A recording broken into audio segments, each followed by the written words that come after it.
In late July 2025, the Royal Malaysian Navy, RMN, achieved a major operational milestone that underscored both its growing undersea warfare capability and its determination to defend national waters in an increasingly contested region. On July 29, 2025, the RMN submarine KD Tun Abdul Razak successfully carried out its first live launch of a Black Shark heavyweight torpedo as part of Exercise TAMING SARI 23/25. The event, staged in the South China Sea, was complemented by synchronized missile strikes from surface combatants KD Tun and KD Lekar, which fired Exocet MM-40 anti-ship missiles in carefully coordinated scenarios.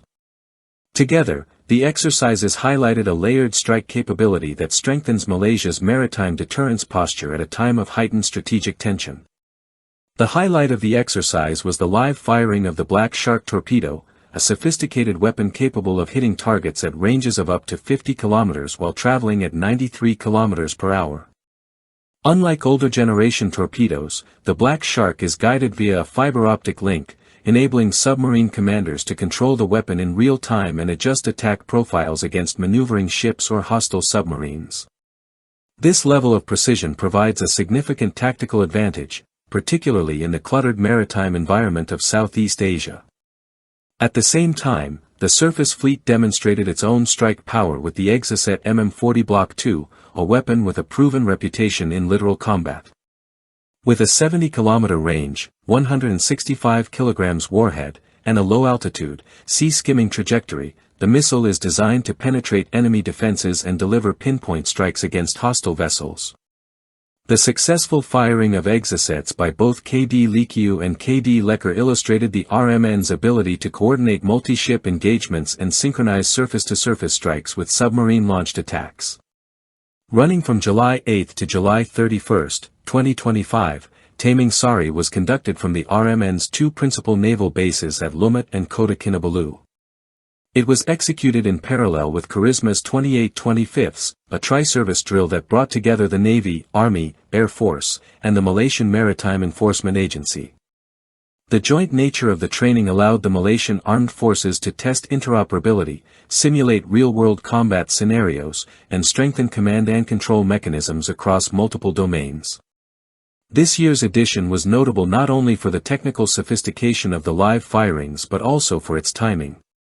Taking place within Malaysia's exclusive economic zone in the South China Sea, the exercise unfolded against a backdrop of rising regional tensions, particularly linked to Chinese naval activity and Beijing's expansive maritime claims.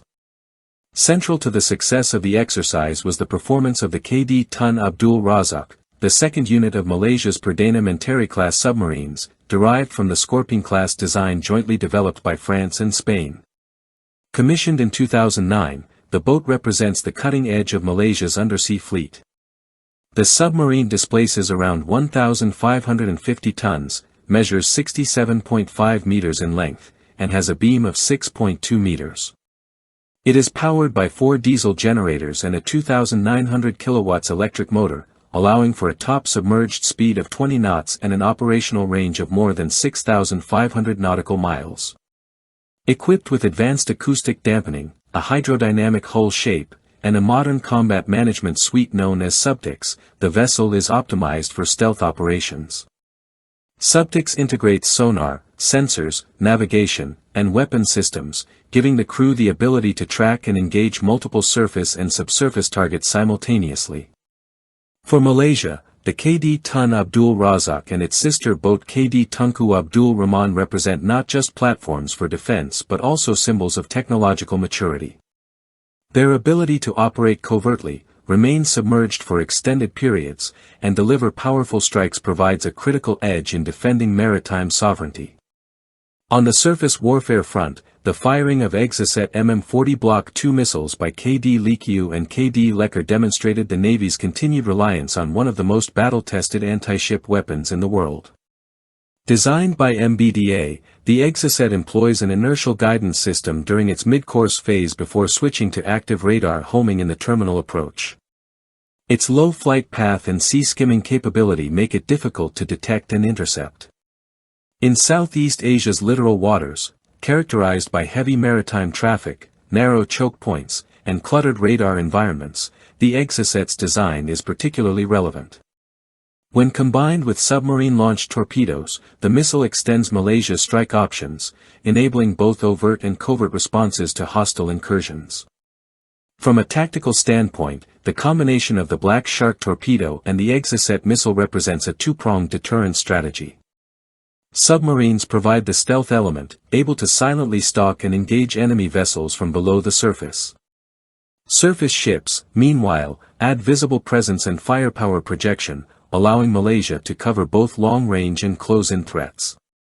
The synergy between undersea and surface platforms complicates adversary planning, making it more difficult for hostile forces to operate freely in contested waters. Strategically, the exercise sends a message beyond technical proficiency.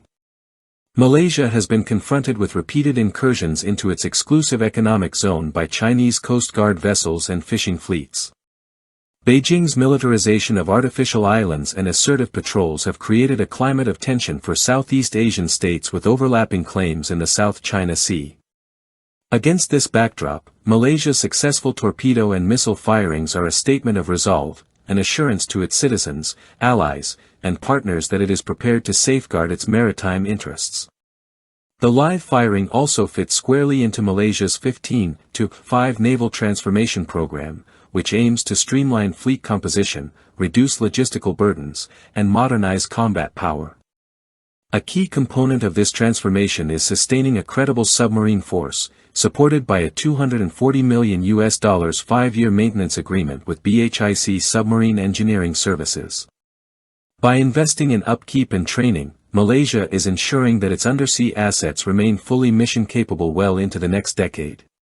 Furthermore, the success of Taming Sari 2325 underscores Malaysia's effort to integrate its navy more effectively with the Army, Air Force, and maritime enforcement units.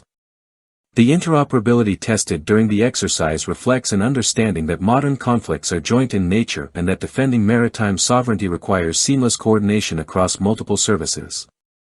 The launch of a Black Shark torpedo from KD Tun Abdul Razak may seem like a single training milestone, but its implications are far-reaching.